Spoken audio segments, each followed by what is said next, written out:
Hi everyone, welcome to my review of Billy Wilder's The Apartment in 1960. Here is the Blu-ray, and yes, we are here with another Billy Wilder review, of course. This film, actually, I put off reviewing, I kind of rewatched it again for the third time, New Year's Eve, and basically, yes, I thought, it doesn't have to be an immediate review kind of thing, and I had other things I was reviewing and stuff. Didn't have the time, really, yes, so now here we are, of course, with this set, which, of course, yes, it includes a massive book as well as the actual film itself on Blu-ray, and it's just an amazing set. Here it is, and yes, 1960. So, of course, the year that Psycho came out. This one was, this is the film that got in the 61, Academy Awards. It got the Best Picture, and amongst other stuff, over Psycho, and of course, it is known, for that, kind of thing. Many people were quite angry at that, and kind of saying, how could this win, over Psycho, and stuff like that. We'll maybe talk about that a little bit, but irrelevant really for me.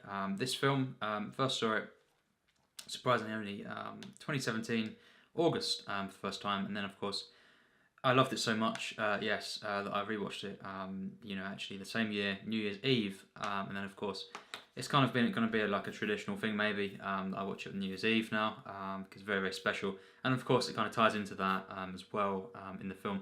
This is not going to be a spoiler review, really, but yes, there might be some minor plot things early on that I talk about. So yes, of course, Billy Wilder. I've already kind of talked about him a bit on my channel, and of course, Ace in the Hole is the only film that I've reviewed, of course, so far. And yes, this is the first one I saw, of course. I've been hearing about this guy for many, many years, of course. He's done so many, acclaimed films, including, of course, Something Like It Hot, Sunset Boulevard, and just so much more. And he's known to be one of the best, writers as well as directors in cinema.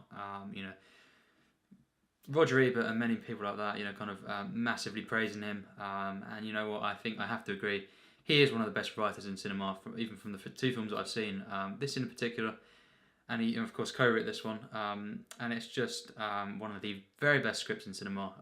This film is one of the best of all time. It certainly is. It's on Sight and Sound polls and stuff, and IMDb as well. It's a very, very loved film. Actually, it's grown in stature over the years. And yes, basically, very, very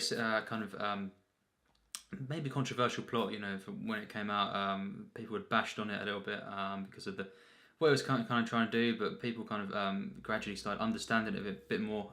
And of course, yes, it is a very, very light-hearted film, but then again, I wasn't expecting some of the very, very dark turns it went, when I first watched it, and I didn't expect this to be quite as good as it was. I think actually it's at times it's better than people make out. I think actually, certainly for me, very, very understandable if this is people prefer this to Psycho. Actually, I think not that far off. Actually, for me, in many regards, I do prefer Psycho. I do think it's a bit better. But then again, this was definitely a worthy winner. It certainly is a masterpiece. One of the best films of all time, and it's just perfect in my eyes. Yes, basic plot of C.C. Baxter. He's a kind of an insurance clerk.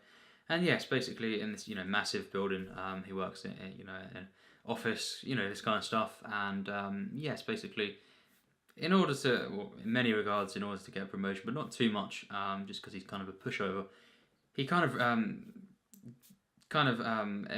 a few days a week lets his apartment out to different people that work in this business, and yes, allows them to kind of go there and stay for a while to kind of have affairs and stuff. So yes, very, very kind of exploring the seedy nature of some people and stuff. And yes, basically he gives up his apartment and he has to kind of go out and it's kind of at times wander the streets, for these people to kind of do their business kind of thing. So it's a hilarious film in that sense. I was laughing from the very beginning. Kind of, I didn't really know anything about this film before going into it. As I do. I hear many things, of course, over the years about different classics and stuff, and I don't. Even then, I still don't like to look into too much things, so I can get like, kind of, not ruin anything, kind of thing, and have it all kind of there to kind of explore the first time round. Again, this film has gotten better each time. So yes, basically, it's a plot that it's very funny itself in itself, and the way it's executed is just genius. It really is. Of course, as well, a very sympathetic character of C.C. Baxter, because of course, played by Jack Lemmon, and in this film, he gives one of the most enjoyable performances of all time. Shirley MacLaine is in the film, and Fred MacMurray as well. And yes, basically, he kind of people, he's a pushover. People take advantage of him, kind of thing, and he basically never gets to come home after a massive day's work and gets to just relax most of the time.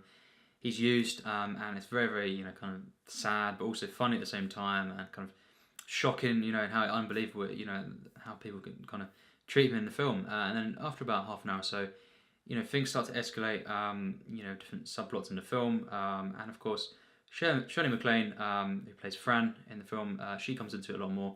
Basically, an elevator operator, and she meets him. Well, you see them talking more after about half an hour or so, and yes, they form a romance. And the rest of the film really is kind of exploring this romance, exploring the kind of, again, carrying on, escalating stuff in his workplace, and of course, many different themes, in this, and of course it kind of explores monotonous activities at work, kind of thing, and the way, even just the way it's shot, really wowed me.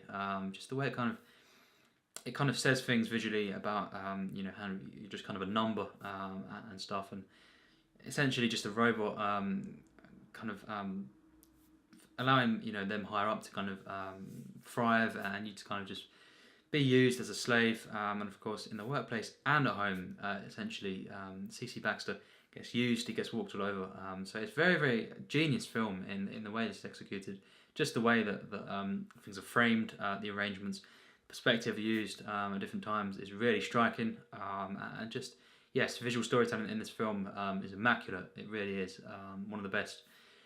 Overall, of course, the script is just one of the very best. I think the characters are so well developed, and the script is so sharp.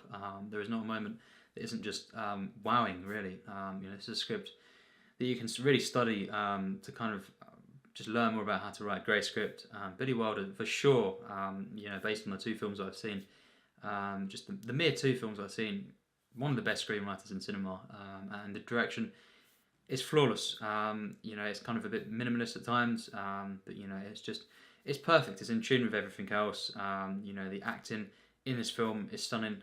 Shirley MacLaine, the only other film I've really seen her in is The Trouble with Harry. She was great in that, and she's even better in this, of course. Yes, this film goes very, very dark places. I'm not going to get into it too much, but around the middle of the film, stuff happened that I thought, I was shocked. I didn't think that would ever happen in this film, and it really takes a dark turn. This is not a fully light-hearted film, especially in the second half, and it's just what it becomes is a kind of meditative exploration of life, the value of life, for sure, and yes, basically, through the events that happen, these two characters become closer, and of course, the romance is explored, and it's, for me, one of the greatest romances in cinema. It's so warm, emotional, it's just a human film, this, and the romance is just, wow, it's just so perfect. It couldn't have been better. The way it kind of builds up, and of course, you don't really see Fran too much until, as I say, about the half an hour mark, and then it starts to kind of go deeper into that, and of course, as well, Fred MacMurray's character, basically, yes, of course, the boss, in many ways, of, C.C. Baxter, of course, you find out very early on that they're having an affair as well, kind of, him and, of course, Fran, so it kind of, very, very complex, kind of like a love triangle that goes on, and it's just so well defined, so well built up, and let me just say, without spoiling, the conclusion to this film could not have been better. It's absolutely stunning. It's just one of the most satisfying films of all time. The last sort of the ending of the film is just one of the best in cinema for me. Really is something else. This film, it's kind of maybe not going to give it as long a review as many films I've done, but this is one of my very favourite films. I think it's actually very, very close to my absolute highest rating.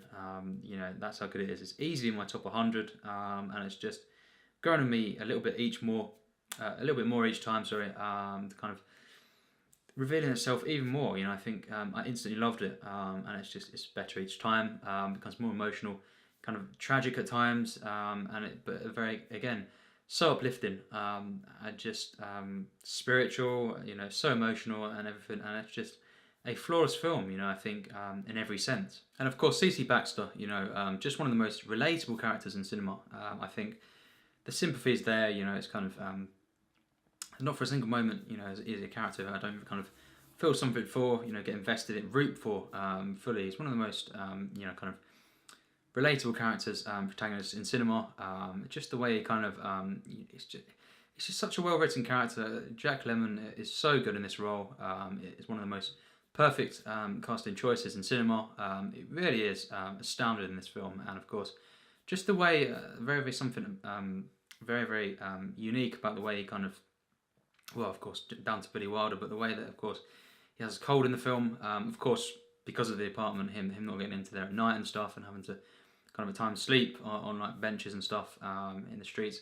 And yes, he kind of gets a cold, and there's something about that kind of adds to the experience, the comedy, but also just how believable the performance is. I think actually it's just there's something about it, the way he kind of pulls off, the way he's speaking and everything, and the way, of course, he's balancing out all the phone calls, which is genius writing and kind of timing.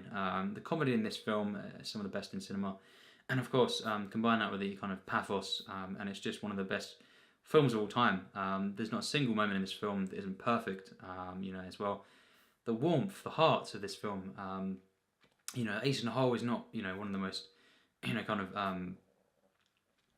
it's not one of the warmest films of all time.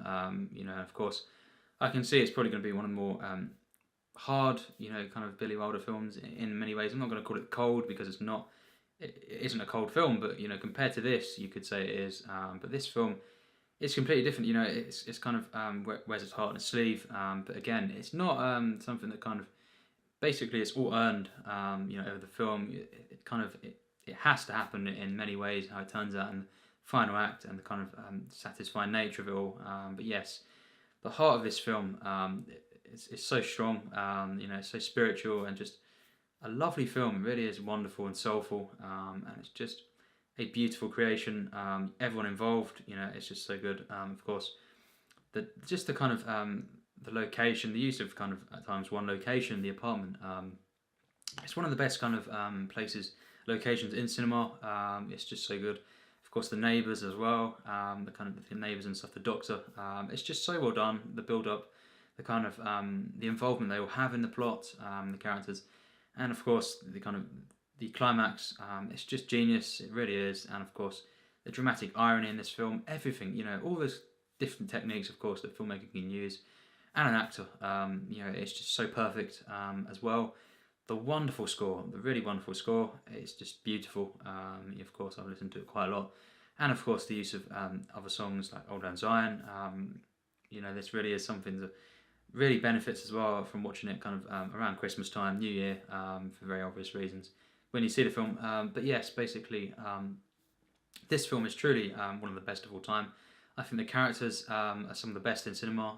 The love triangle, the execution of the comedy is genius. The timing, just how kind of controlled the comedy is, and it's so layered, the comedy in this film, and it's just so well written. The kind of double meanings as well, and just as well the subtext and the kind of themes that Wilder explores, work related, and of course, family life, family units, of course, and of course, just relationships in general.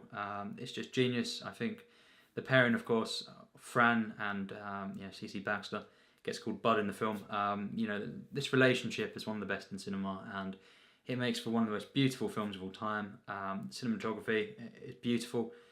Of course, again, at times minimalist, in the apartment, but all the use of lighting, of course, for all the different parts of the film.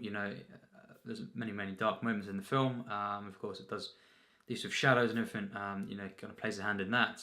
But again, this is one of the most uplifting films of all time. It's truly emotional, hilarious film, one of the funniest in cinema.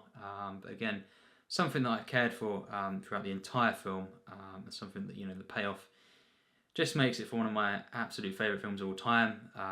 This is just a film I don't really need to talk about too much more. I've said most of the things that I need to say, because some things I don't really want to get into. That's more analysis. This film is simply put, you know, and it's kind of a film you see and you think, yeah, of course it's one of the, you know, the best. Or at least I did, or at least, of course, it's a good film. I don't know, but I thought it was one of the best. But yes, a film that really I can understand how it kind of got Best Picture. You know, of course, over Psycho, and of course, yeah, I think you know, it's a worthy winner. Although of course I do prefer Psycho. I think, just like Psycho, it's one of the best films of all time. Certainly deserves the acclaim that it's got. You know, it really is. At times, maybe, you know, I think as well the rankings and stuff of different films, different lists. I think actually it's slightly underrated for me. Just my preference. I think actually this is better than some say. It is one of the very best films of all time. Of course, many, you know, like Scorsese as well, have massively praised it, and rightfully so. It's so inspirational, you know, in terms of the humanity of the film. A very, very human story, and one that kind of explores the value of life, you know, and of course relationships. It's one of the most beautiful romances, and as well from a writing standpoint and just the filmmaking, you know, standpoint. I think you really can learn a lot from this film. You know, it's just one of the best executed films of all time. You know, I wish there was more films like this now that really just it's mainly to do with the script and of course the magic of it all, the classic films, but really just how so much can be achieved in kind of just a couple of locations, just all drama really, all character stuff here, and just genius writing, you know, kind of comic timing that doesn't go gross out, and it doesn't, you know, go too far over the top or anything like that. It's just so controlled, so natural though, and it's just one of the best films ever made. Of course, this gets full marks, but actually, of course, as I've said, it's in my top 100 and close to being a tier S, because actually I give this film 100% plus, tier 1, easily into my top 100 films of all time. Would I recommend it? Absolutely. This kind of set as well is amazing, and this film, in every aspect, is a work of art, a genius film. Just an easy film to love, really. For me, I don't really see how someone would hate this film, because really it's just an all-round great film, a perfect film for me. Really, it's just in every aspect, as I've said. The sets, the kind of just the characters in this film, you know, the romance is just beautiful. Really, you know, an emotional film as well, of course. Very, very, you know, it really makes me cry at times. It's so emotional, this film, the way it kind of goes very, very dark, but also, of course, balances out the lightness of the film, and just the whole narrative is just so good. Everything comes together perfectly in the final act, and moments, you know, that are very, very take a different twists and stuff. It's kind of maybe it's at times similar to a Hitchcock in the way it's executed. You know, just genius storytelling here in every regard, and some of the most perfect casting choices, you know, in cinema.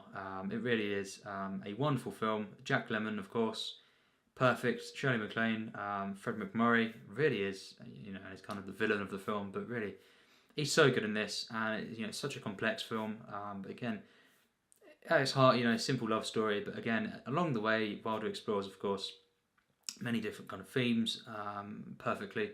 This film could not be better, and it's just in every sense an absolute masterpiece of cinema that really comes close to being in, you know, the highest rating that I could give a film, which is tier S.